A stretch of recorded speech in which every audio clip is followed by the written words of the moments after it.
Sebagai negara dengan mayoritas Muslim, pondok pesantren memberi warna tersendiri dalam kehidupan spiritual di Indonesia. Setiap pesantren memiliki ciri khas dan metode tersendiri dalam mendidik santrinya.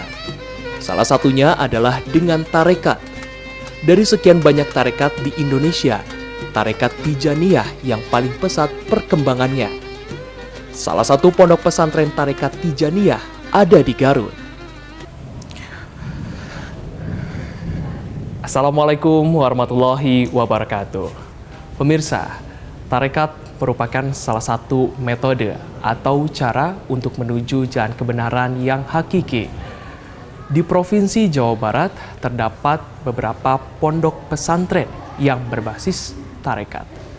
Salah satunya adalah Pondok Pesantren Zawiyah di Kabupaten Garut berbasis tarekat Tijaniyah.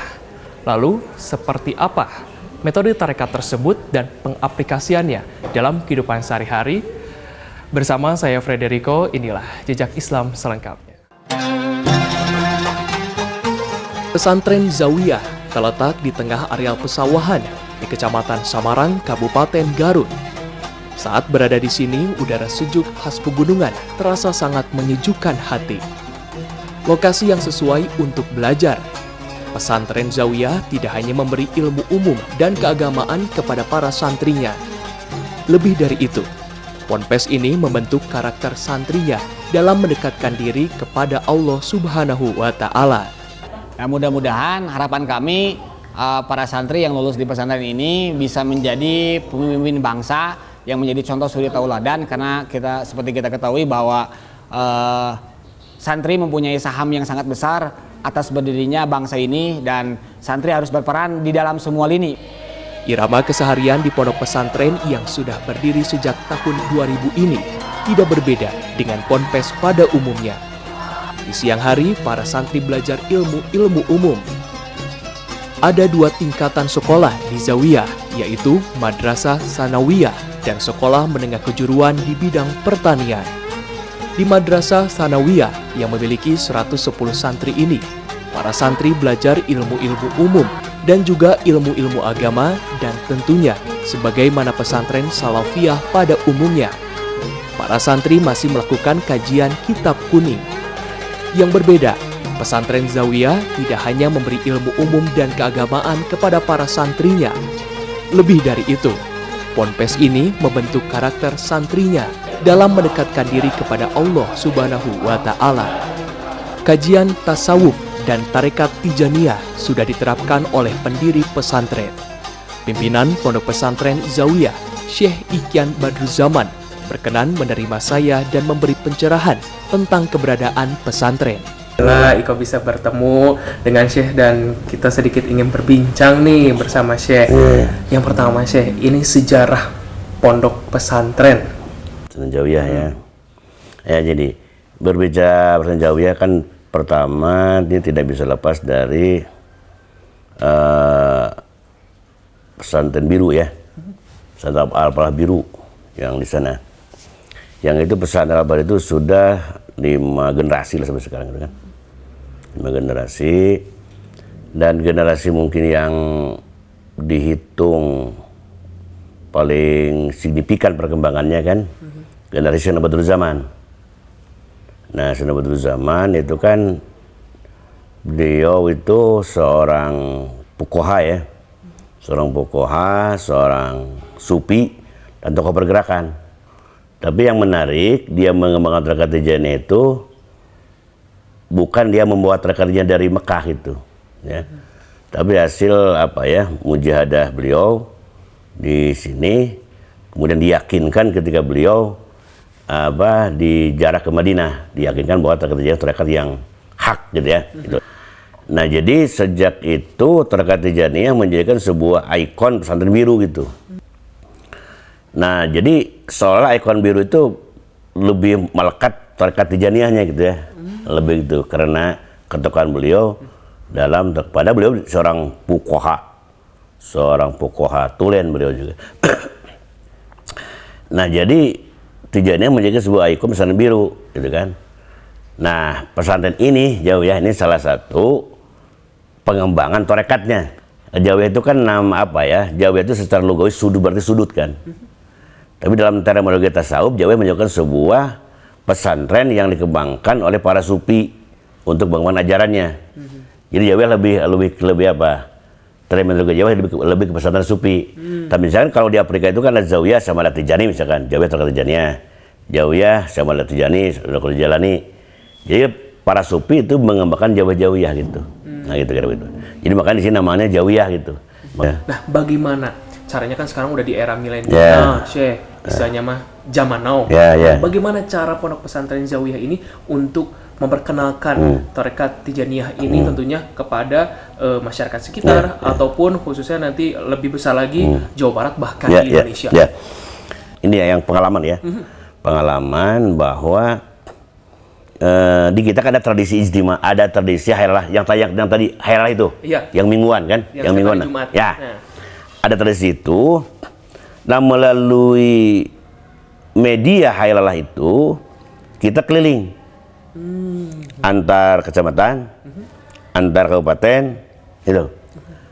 Bahkan mungkin ada tradisi Idul Fitri itu antar provinsi. Nah di situ justru metode dakwahnya melalui tradisi itu. Misalkan begini, ada kalau kita kan di Garut itu antar desa desa kecamatan kan tiap Jumat kan, rata-rata diharikan 5.000 orang kan antara Jumat tuh. Nah di situ kadang-kadang ketika orang berangkat ke sana, kadang-kadang pertamanya ada juga banyak orang yang imah hayang nyawe ingin tahu aja kan. Tapi tiba-tiba dia tertarik gitu kan. Inti terakat itu kan takarub. Itu kan bertobat, gitu kan? Bertobat takarub. Dan tradisi dan terhadap tobat itu kan bukan hanya untuk orang tua, tapi justru orang yang sudah balik. Dan balik itu dimulai dari umur usia balik kan, misalkan 15 tahun kalau usia gitu kan. Nah itu saya tekan itu bahwa Tijan itu kan diperuntukkan ada semacam dulu itu. Dulu kesan terakat itu untuk orang tua. Dulu itu kesan terakat itu orang yang sudah umur 40 tahun ke atas. Nah saya rubah itu mindsetnya rubah. Bahwa terakat itu sebuah amalan yang harus diamalkan oleh generasi yang di bawah itu, generasi muda gitu. Betul. Nah kenapa? Sebab justru orang-orang muda yang harus dikendalikan dibanding orang tua misalnya kan lebih pergaulan. Makanya saya cenderung terdekat bahwa orang yang suka ke pasar silakan, orang yang suka mengbal silakan. Jadi jangan terikat dengan bukan terikat, jangan jadi kendala itu. Itu saya dibuka itu. Nah dengan metode itu mungkin kalau dulu kan ahli kerjaan negara itu kan orang tua-tua. Nah setelah berdiri besar ini yang muda-muda. Karena Tijani kan amalnya sederhana. Betul. Sederhana itu apa ya? Tidak ada gerakan-gerakan yang orang lain jadi kaget gitu. Istighfar, sholawat, Allah dibaca dalam bacaan-bacaan standar biasa. Baik, terima kasih Syekh. Assalamualaikum.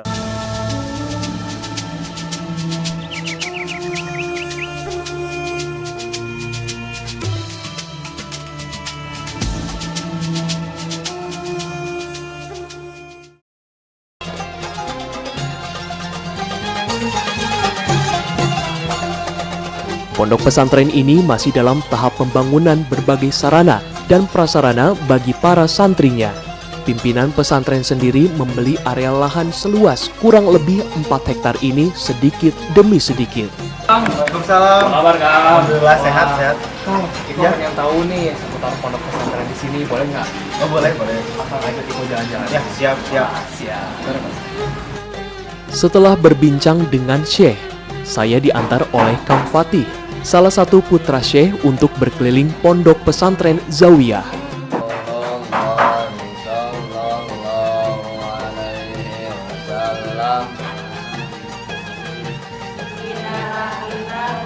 Saya tertarik dengan bangunan berbentuk segi 8 atau oktagonal yang ada di pondok pesantren ini. Dari informasi yang saya dapat, ternyata bangunan ini sangat monumental bagi perkembangan pondok pesantren Zawiyah. Di bangunan yang masih dalam taraf renovasi ini, saya bertemu dengan para santri dan ibu-ibu majelis taklim. Kang, kalau misalnya kan sekarang ini Sabtu Minggu dijadikan untuk tempat pengajian ibu-ibu di daerah sini. Tapi kalau misalnya pada saat dulu awalnya ini fungsinya apa, Kang? Jadi kalau dulu itu di sini digunakan sebagai tempat zikir untuk utamanya, dan memang juga digunakan juga untuk pengajian. Itu Kang. Kalau dulu. Nah, awal mulanya ini arsiteknya emang seperti ini dari dulu hingga sekarang atau ada perubahan nih, Kang? Ini dulunya perubahan karena di sini itu adalah tempat sawah, itu dulunya itu sawah semua, dan ini dulunya bangunannya terbuat dari bilik-bilik kayu, kemudian di bawahnya juga ada kolam, dan sekarang ini udah mengalami renovasi udah beberapa kali sehingga dijadikan bangunan seperti ini, Kang. Luar biasa.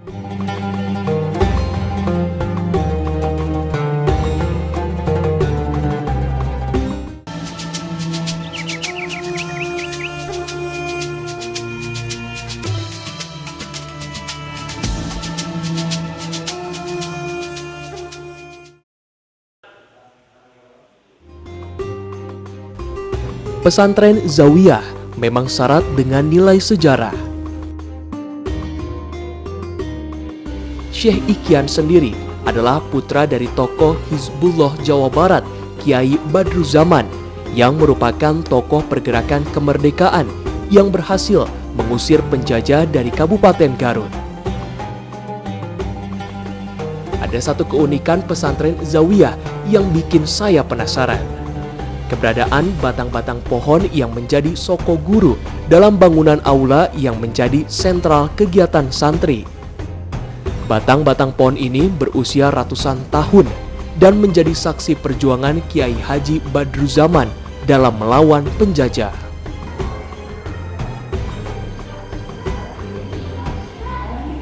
Assalamualaikum, Mbak. Apa kabar, Mbak? Baik. Mbak, aku pengen tanya-tanya nih, Mbak, seputar ruangan ini. Ini sebenarnya ruangan apa sih, Mbak? Ini aula. Aula. Kalau ini pohon jamu air. Jambu air. Jambu air. Semuanya jambu air atau seperti apa nih, Mbak?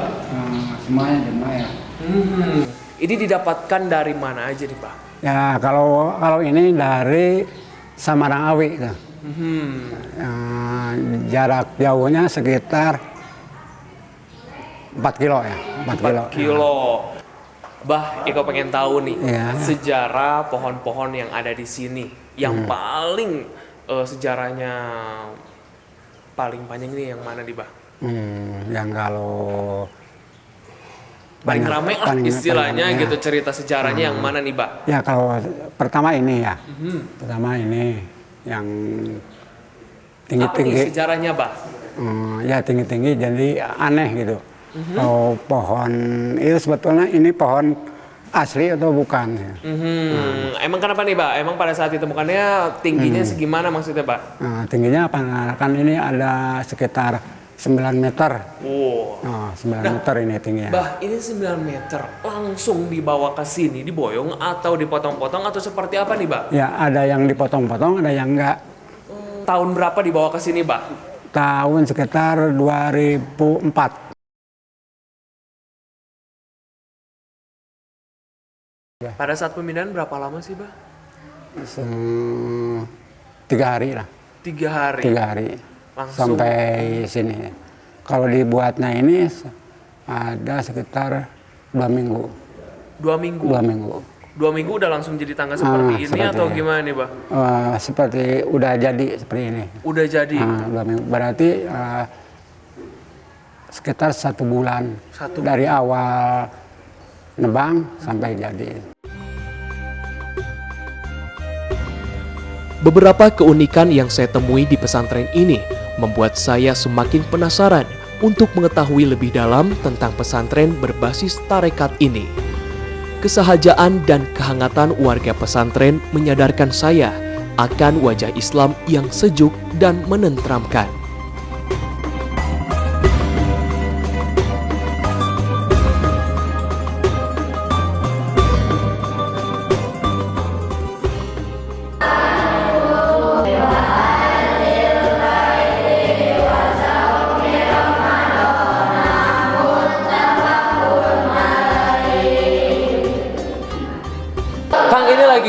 proses apa nih Kang di dalam kelas? Ya, ini lagi proses pembelajaran. Kebetulan kayaknya lagi pelajaran hadis Kang. Kok boleh lihat ya Kang ya? Boleh, silakan.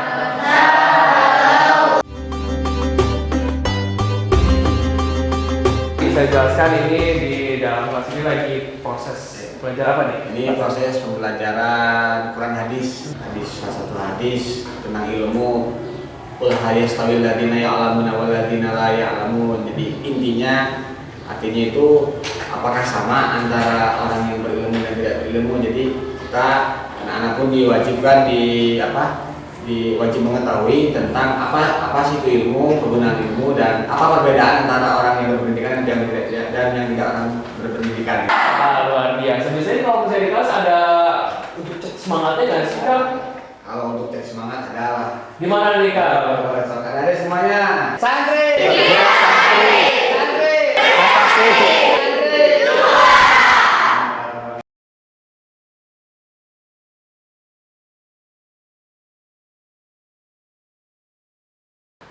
Kang Fatih, Iya. ini kegiatan apa nih Kak? Jadi mereka tadi habis olahraga Kang, dan sekarang kelihatannya lagi diskusi untuk persiapan UNBK tahun ini.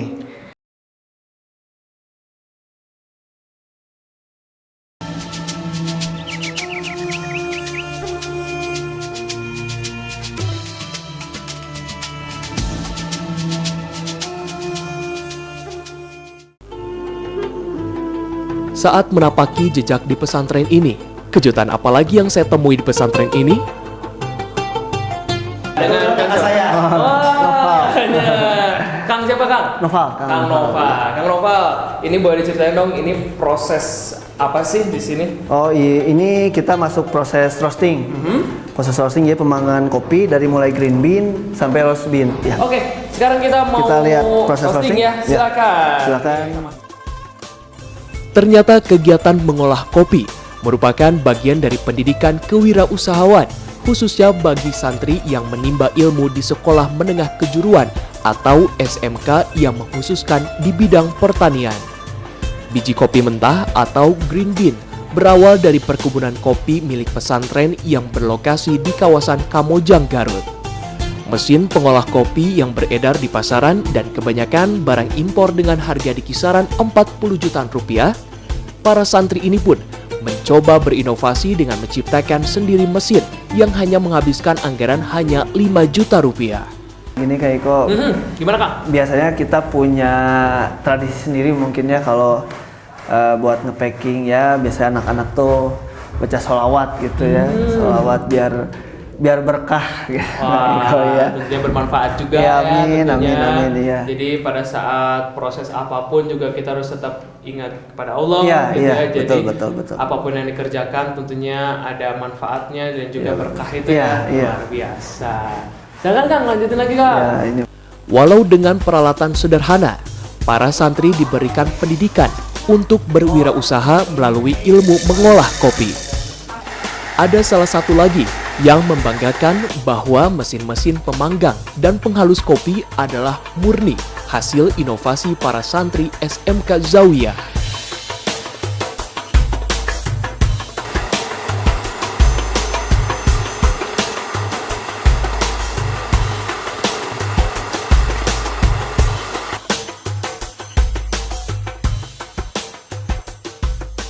Meski harganya jauh di bawah harga mesin kopi impor dan masih manual, namun mesin kopi ini sangat efektif untuk mengolah kopi jenis Arabica. Keterampilan mengolah kopi dari green bean atau biji kopi mentah hingga menjadi kopi bubuk siap seduh dan juga kemampuan mengolah aneka jenis kopi diharapkan dapat menjadi bekal bagi santri yang berminat berwirausaha. Tidak heran jika santri SMK Zawiyah dikenal dengan santri roastery atau santri pengolah kopi. kopinya. Bisa dicobain Kak Iko. Wah, siap. Ini dari mulai proses petik, roasting, giling, santri semua. Apa nih? Ya.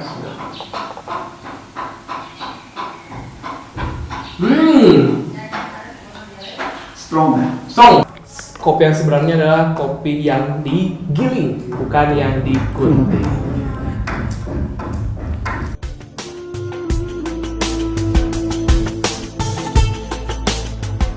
Tapi ada lagi nih yang masih mengundang rasa kepenasaran saya, yaitu tentang tarekat Tijaniyah yang diterapkan di pesantren ini.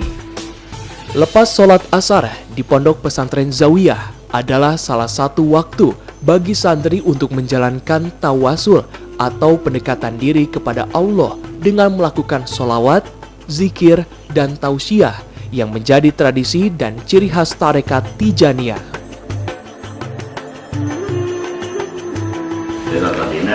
Menu kelagabiannya Allahumma sholli ala sayyidina Muhammadin wa alihi lima wa qadimi wa sabaqa wa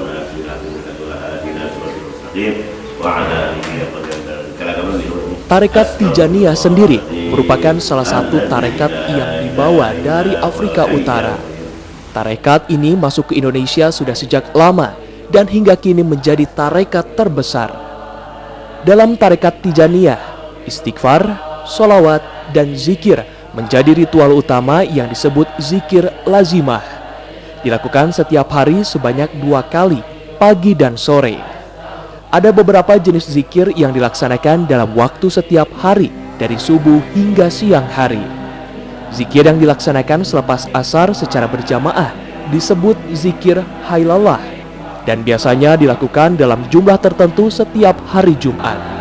Saya melihat sendiri bagaimana husuknya para santri dan santriwati mengikuti zikir. Ilmu tasawuf yang biasa diaplikasikan pondok pesantren berbasis tarekat ternyata sebenarnya bukan hanya diperuntukkan bagi mereka yang sudah berilmu tinggi dalam hal ilmu agama. Tasawuf juga untuk semua usia sebagai salah satu pendekatan atau cara untuk mendekatkan diri kepada Allah Sang Maha Pencipta. Banyak hikmah yang saya rasakan dalam perjalanan kali ini, memberkaya batin dan membersihkan ruhani.